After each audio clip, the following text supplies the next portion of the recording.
Olá! Prosseguindo os vídeos sobre as reencarnações da família Silva, desta vez, esta família de médiuns se reuniu inicialmente em Verona, na Itália, e depois eles migram para a ilha de Mykonos, na Grécia, isto no século IV a.C. Na primeira vida em Constantinopla, vocês puderam ver o quanto o amor e a união reinou entre os membros da família Crione. Não só entre os 12 filhos de Aymann e Susana, os personagens principais, como entre tios, avós, primos, amigos, vizinhos. O livro completo, Mykonos, As Cavernas Acolhem a Família Silva, está integralmente disponível no blog Poesia e Luz. Vocês vão ficar sabendo muito mais, em especial as manifestações de mediunidade que desde sempre fazem parte da trajetória do homem terreno e não só desta família. Já vemos membros da família começar a lidar com estes fenômenos pouco conhecidos na época e hoje em dia também, né? Mas sempre buscando fortalecer a fé e a certeza do cuidado que um grande Deus sempre nos reserva. Ao todo serão 13 vidas reais, que eu garanto serem verdadeiras, pois eu estava lá. Algumas vezes em carne e osso, outras em espírito, observando, direcionando, intuindo. Se você chegou aqui pela primeira vez, você vai encontrar mais detalhes na playlist A Grande Família no Amor.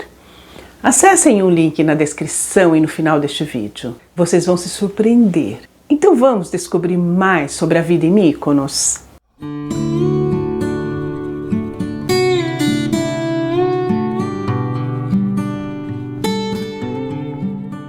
O poeta estelar está sempre por aqui, não só no Chacoalho de Amor, como também nas vidas da família Silva.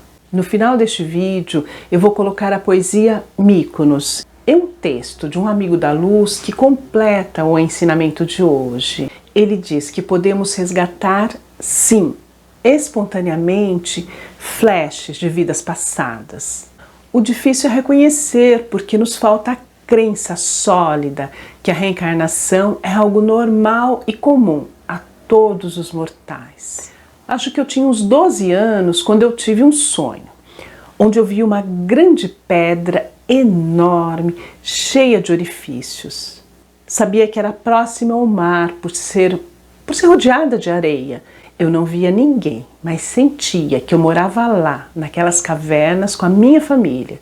E foi algo que me marcou muito, não pelo sonho em si, mas pela sensação de pertencimento que eu tive.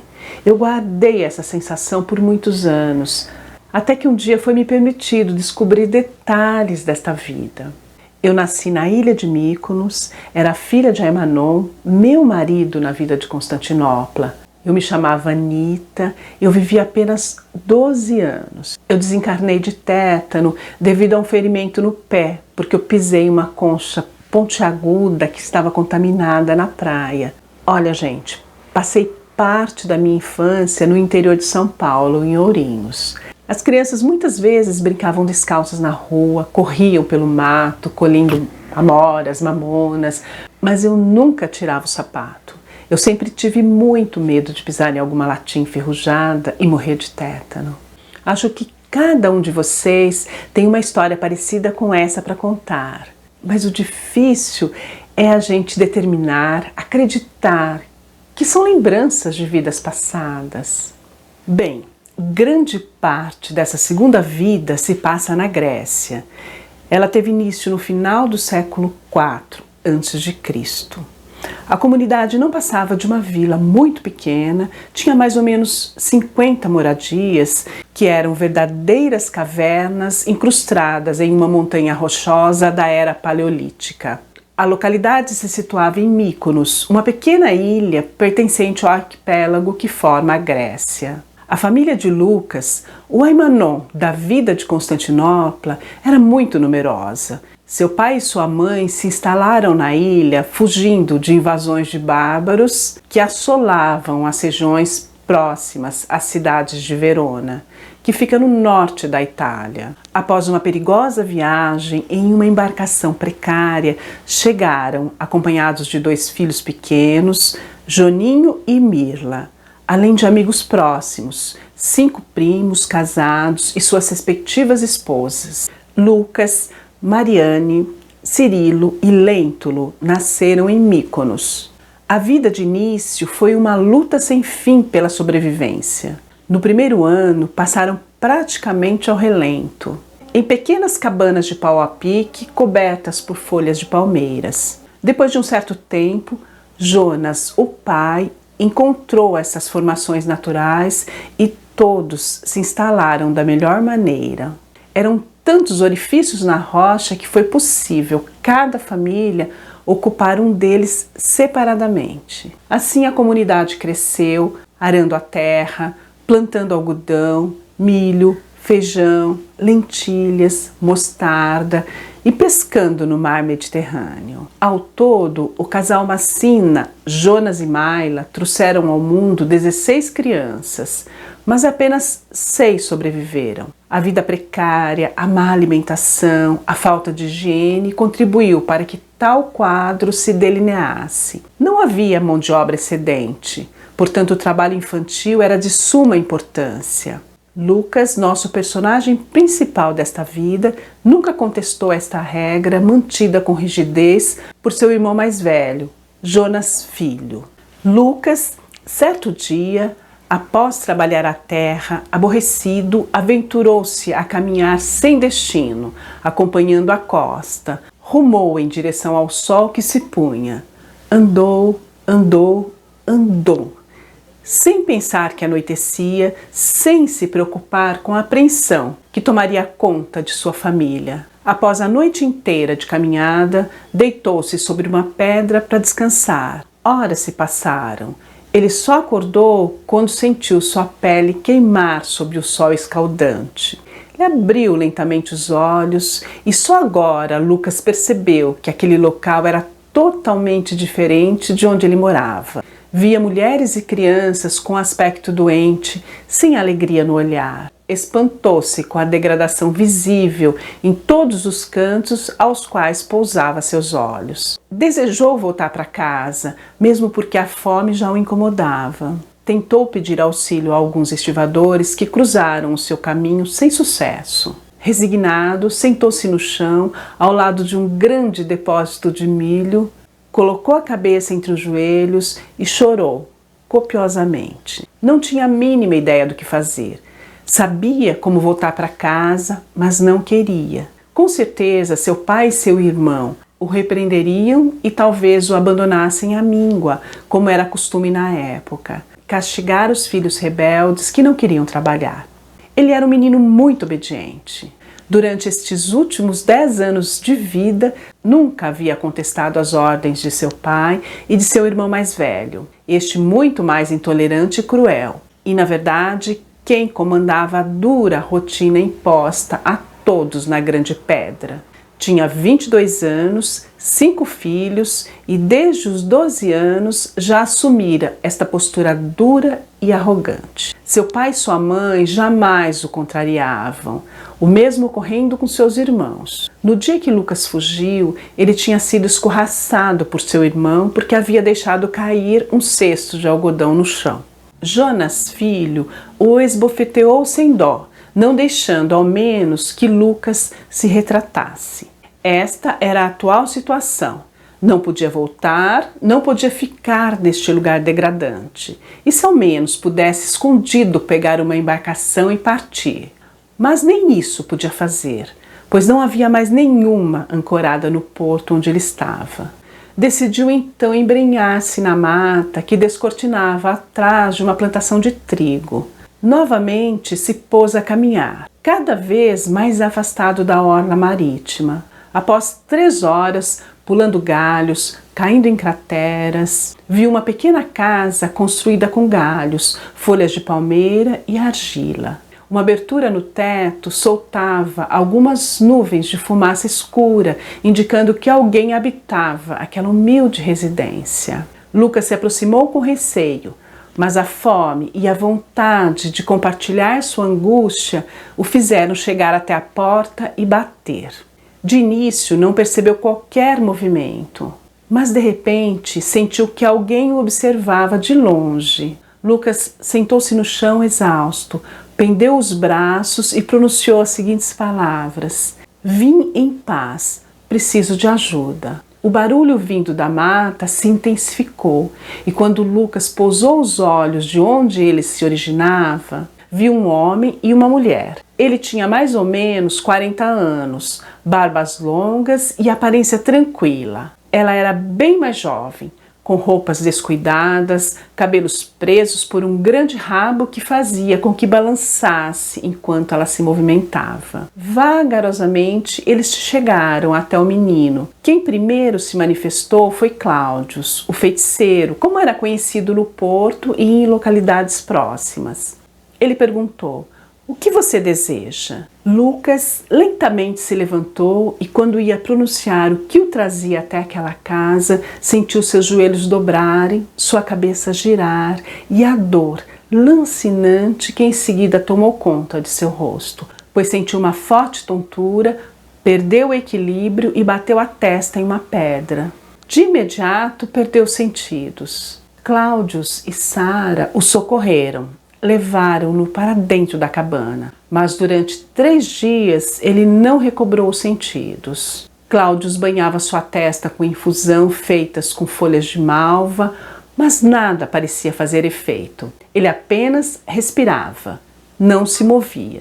Era alimentado com leite e chás. No 4º dia, Lucas lentamente abriu os olhos, olhou ao redor e não reconheceu absolutamente nada. Pousou seus olhos sobre Sara e disse: "Quem é você? Que lugar é este?" Sara não se conteve de tanta alegria. Abraçou-o e disse: "Menino, você apareceu em nossa casa há 4 dias. Desmaiou, bateu a cabeça e ficou todo esse tempo dormindo. Qual o seu nome?" Lucas olhou para ela, tentando responder àquela pergunta, mas nada, absolutamente nada lhe vinha à cabeça. Parecia que ela estava totalmente vazia, isenta de qualquer informação. Apenas lágrimas escorreram de seu rosto. Quando Cláudius chegou, tentou insistir em buscar lembranças. Em vão. Lucas havia perdido totalmente a memória. Não sabia quem era, de onde vinha, nada. O casal decidiu acolhê-lo, pois não tinham tido filhos, apesar de já conviverem há mais de 10 anos. Os dois sabiam intuitivamente que o menino não tinha batido em sua casa por obra do acaso. A partir daí, nova vida se iniciou. Chamaram-no de Nael e o transformaram no filho que nunca tiveram. Lucas aprendeu rápido a pescar e a preparar infusões com folhas e remédios feitos com minerais associados a vegetais e raízes. Aos 17 anos, casou-se com Mirtes, uma sobrinha de Cláudius. Um dia, quando ele foi até o porto vender os remédios que preparava com Sara e Cláudius, se encontrou casualmente com Jonas pai e Cirilo, seu irmão. Eles tentavam vender algumas camadas de algodão. Quando ficaram frente a frente, Jonas o reconheceu de imediato e no momento que gritou "Lucas" e o abraçou, tudo voltou à mente de Nael, como um passe de mágica. A partir daí, nova reviravolta na vida do rapaz, que nesta época já era pai de sua primeira filha, Sibila, a Armanide de Constantinopla. Durante vários dias, recordou cada detalhe da vida como Lucas, e a cada lembrança que lhe vinha à mente, sentia-se espectador de sua própria vida. Ficou sabendo que seu irmão Joninho havia falecido, logo após ao seu desaparecimento, totalmente desequilibrado, mas mesmo assim tinha a impressão que não havia nenhum laço afetivo com sua antiga família. Isso mudou quando finalmente pôde abraçar seus irmãos, primos e tios. Na manhã do dia do encontro memorável, ele decidiu que tudo seria novamente reconstruído. Traria sua esposa e filha para morar na Grande Pedra ao lado dos seus. Mas que um novo homem assumiria a identidade de Lucas e Nael, Persílio. Ele escolheu este nome porque sempre lhe pareceu muito familiar. mesmo na época em que estava desmemoriado. Sara e Cláudio ficaram arrasados com a decisão de Nael de mudar-se para a comunidade de seus pais, mas respeitaram o desejo do filho, que passaram a amar como se fosse deles. No dia marcado para a mudança, a esposa Mirtes descobriu que estava grávida da segunda filha do casal, Anita. A menina nasceu cercada de cuidados, era muito frágil e parecia que não iria sobreviver. Apesar disso, viveu por 12 anos. Desde a primeira vez que a tomou nos braços, Persílio teve a sensação que já a conhecia, tão o enlevo e o carinho que sentiu por ela. Jonas pai, o avô, a carregava para todo lado e muitas vezes flashes de um passado longínquo insistia em invadir sua mente. Se via brincando com uma menina um pouco maior, mas que ele sentia ser a mesma Anita. A colocava nos ombros e dizia: quando o papai voltar de viagem, vai trazer muitos brinquedos feitos por artesãos que moram em países distantes. Ele piscava fortemente os olhos e tudo desaparecia como um passe de mágica. Pois Jonas pai era Nuno, o pai de Susana na vida de Constantinopla. Sibila, a filha mais velha, acompanhou Persílio durante toda a sua existência. Não se casou porque sua missão nesta vida era aprender todos os mistérios da alquimia e da influência dos sentimentos e pensamentos no centro de energia que equilibram o corpo humano. Ela era a irmã Nide, a menina que em Constantinopla já se interessava em aprender mais sobre assuntos ligados à energia que nos rodeia, assim como faz hoje em dia. Bem, pessoal, agora só resta vocês acessarem o blog e lerem mais detalhes sobre esta vida. São 200 páginas de muita emoção. Vou deixar na descrição o link para o primeiro post do livro. Mas o mais importante é que vocês comecem a entender um pouco mais que reencarnamos sim e carregamos não só tarefas para realinhar com antigos desafetos, mas principalmente traços de personalidade, preferências, crenças. Agora eu vou colocar o chacoalho de amor Mykonos e que depois de todo este resumo vai ficar mais fácil de compreender o que o poeta, com sua sensibilidade, entendeu o que foi a vida nas cavernas de Mykonos. Em seguida, fiquem com o texto A Luz da Justiça Divina de um dos amigos da luz. Aproveitem. Mykonos.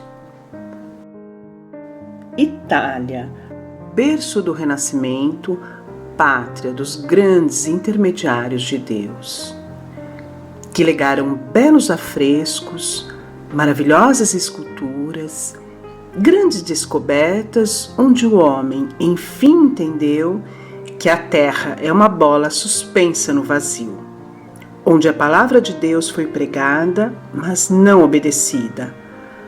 Pátria dos meninos que viveram na casinha branca, perdida no meio do nada, e aprenderam a amar. Quando os bárbaros invadiram seu novo país, fugiram buscando sossego em um novo solo. Ou melhor, uma ilha inóspita, totalmente inexplorada. Mas sabem quem partiu? Todos juntos, pois se um não fosse, ninguém ia. Enfrentaram chuva intermitente, tempestades, frio cortante, quase ao relento, mas venceram. Juntos prosseguiram, juntos plantaram, juntos progrediram, juntos oraram. O pai de Constantinopla, o menino Lucas, perdeu a memória e se afastou da família. Mas quando se reencontraram, foi festa que não acabava mais. Aí nasceu Persílio, um misto de curandeiro e amigo fiel. Recebeu Anita e Sibila. Despediu-se de Anita aos prantos. Duvidou da bondade de Deus. Mas os meninos que com ele aprenderam a amar disseram: Persílio, o grande Deus levou sua filha porque a amava. Você tem que entender que ela jamais nos abandonará. E assim a vida prosseguiu. vivendo nas cavernas, tirando o sustento da terra e do mar, e orando muito para que jamais deixassem de se amar. Poeta estelar, por Elza Orai. A luz da justiça divina. Cada vida é uma repetição de sentimentos e atitudes. Se forem adequados, a lembrança trará saudosas recordações. Se, ao contrário, forem sentimentos vis e atitudes desprezíveis, trazem desconforto e rejeição. Todos, em alguns ínfimos do tempo presente, já tiveram experiências desta natureza. O avô que acalenta a neta tem uma grande possibilidade de trazer memórias aparentemente perdidas ao longo das existências pretéritas. Isto porque, toda vez que sentimentos nobres, canções de ninar, atitudes de acolhimento são vivenciadas, o universo interior se abre, presenteando o encarnado com estas lembranças. Cada um, ao longo de uma vida terrena, tem uma recordação desta natureza. Os cristãos que trazem para a sua vida terrena o espelhamento das atitudes de nosso Senhor Jesus Cristo, comumente se veem imersos em lembranças que sabidamente não ocorreram nesta vida. As lembranças amargas sofrem o mesmo mecanismo. Elas são resgatadas nos intervalos onde o encarnado ultrapassa momentos de enlevo, doação e amor. É um sinal que muito tem a ser feito. Reajustes urgentes aguardam para serem iniciados. Quem não se cerca de boas atitudes e bons sentimentos jamais é premiado com recordações desta natureza. Nos dias de hoje, com a aproximação do final dos tempos, ou seja, a separação do joio do trigo, este é um fato que está ocorrendo corriqueiramente. Espíritos de luz estão mais próximos do planeta e proporcionando sinais nunca antes recebidos. A sensação que atinge todos aqueles que se propõem a analisar suas atitudes e pensamentos e transformá-los, caso seu livre-arbítrio aponte para este caminho, é universal. Em todos os países, de todos os continentes, este é um fenômeno concreto. É uma oportunidade de realinhamento nunca antes concedido. E quem não está prestando atenção aos eflúvios de amor vindos do plano celestial, que estão atingindo o planeta com mais robustez, estão sentindo a lei de ação e reação sendo aplicada com a rigidez carinhosa típica de nosso Pai Celeste. Nada mais ficará encoberto, tudo será esclarecido com a luz da justiça divina. Amigo da luz, trazendo mais amor para a sua caminhada. E eu vou me despedindo por aqui, com o coração muito feliz por poder compartilhar estas vidas com vocês. De início, eu resisti um pouco em publicar o vídeo sobre a primeira vida, Constantinopla. Achava que era um trabalho muito complexo, difícil de me fazer entender por vocês. Quando o poeta me disse que o vídeo da semana passada seria Constantinopla, eu disse que não, que ia buscar um chacoalho de amor que falasse de outro assunto. E ele me respondeu assim, abre aspas, filha, escolha outra poesia, mas não deixe de considerar que mais dia, menos dia, você terá que falar sobre Constantinopla. Então sugiro que seja hoje, fecha aspas. Quando ele quer, é muito convincente. Enfim, hoje já falamos da segunda vida e breve abordaremos a terceira. Fiquem todos com Deus, um ótimo final de semana e até o próximo vídeo. Tchau!